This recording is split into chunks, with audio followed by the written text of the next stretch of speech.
பனிமனிதன் பாகம் 43. அதாவது இந்த பாகத்தில் என்ன ஆகுதுன்னா, பாண்டியன் அந்த கோயிலுக்குள்ளே போகிறா. அங்கே நிறைய சிற்பங்கள் அவங்க பார்க்குறாங்க. அதில் நிறைய சிற்பங்களில் பனிமனிதர்களோட சிற்பங்கள் இருக்குது. அங்கே அவங்க பார்த்த எல்லா மிருகங்களோட சிற்பங்களும் இருக்குது. விசித்திரமான சிற்பங்கள் இருக்குது. அத்தனோண்டு கோயிலில் அவ்வளோ மிருகங்களையும் வளைஞ்சிருந்தாங்களா அப்படின்னு பாண்டியனுக்கு ஆச்சரியமாக இருந்தது. அப்புறம் கிம்மோட உருவம் இருந்தது அந்த கோயிலில்.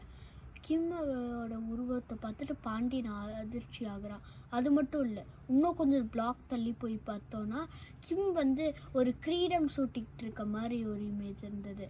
அவன் தான் மைத்ரேய புத்தர் மாதிரி.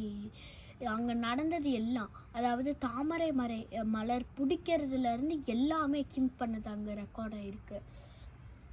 இந்த டெம்பிளில் ஃப்யூச்சரில் என்ன நடக்குதுன்றதை எப்படி பாஸ்ட்லேயே ப்ரெடிக்ட் பண்ணாங்க அப்படின்றது யாருக்குமே தெரியலை. இந்த கதையிலையும் அது அவ்வளோவா சொல்கிறது கிடையாது.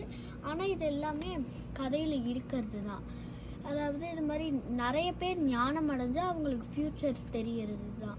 அதாவது அந்த அப்புறம் என்ன ஆகுது, யாரோ ஒருத்தர் யார் நீங்கள் அப்படின்னு கேட்குறாங்க. பாண்டியன் பயந்துடுறான். பின்னாடி திரும்பி பார்த்தா அது ஒரு புத்த பிட்சு. அந்த புத்த பிட்சுக்கிட்ட அவங்க நல்லா தான் பேச்சு தராங்க. அவர் கோபமெல்லாம் இல்லை. அவர் நான் எத்தனை வயசு இருக்குது உங்களுக்கு, என்னை பார்த்து எத்தனை வயசு இருக்குது அப்படின்னு கேட்டாங்க. அப்போ முன்னாடி சொன்ன பிட்சுக்கள், அதாவது ஒரு இளம் பிட்சுக்கள் 4 பேர் பார்த்தாங்கல்ல பாண்டியன், அவங்களுக்கே வயிறு 100ன்னாங்க. அப்புறம் இவர் கொஞ்சம் பார்க்க ஓல்டாக தான் இருக்கார். எப்படி ஒரு 150 இருக்குமா அப்படின்னு பாண்டியன் கணக்கிட்டு பார்க்குறான். அப்போ அவர் சொல்கிறாரு, எனக்கு 250 வயதாகுது. அவ்வளோ வருடங்களா அப்படின்னு பாண்டியன் வியப்பாகிறான். இமயமலையில் வாழ்கிறீங்க, உங்களுக்கு எப்படி இவ்வளோ வயதாகும் அப்படின்னு பாண்டியன் வியப்புடன் இருக்கான். அப்புறம் அவர் அவங்க எல்லாரையும் ஒரு இடத்துக்கு கூப்பிட்டு போகிறாங்க. நீங்கள் பனிமனிதங்களை பார்த்தீங்களா? ஆமாம், நாங்கள் பார்த்தோம். அவங்கள பார்த்துட்டிங்களே, அதுவே ஒரு பெரிய புண்ணியம். அது அவங்கள பார்க்கறதே பெருசு. அவங்கள தெய்வமாக நாங்கள் கும்பிடுவோம் அப்படின்னு சொல்கிறாங்க. நீங்கள் தான் ரொம்ப ரொம்ப லக்கியானவங்க அப்படின்னு அவர் சொல்கிறாரு.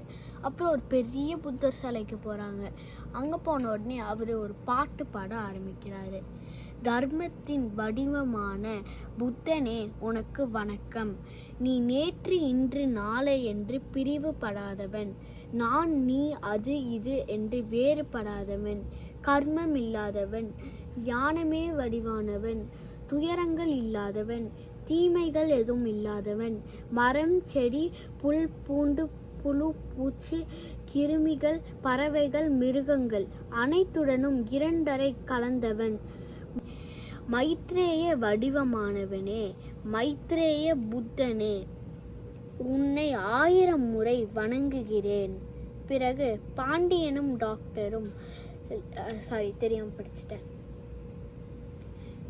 அப்புறம் பாண்டியனும் டாக்டரும் லாமாவிடம் விடை பெற்று கொண்டார்கள். அந்த லாமாவும் நல்லா விடை பெற்றிருக்காரு. அப்புறம் இவங்க எல்லாரும் ஒரு ஜாலியான ட்ரிப் இல்லை.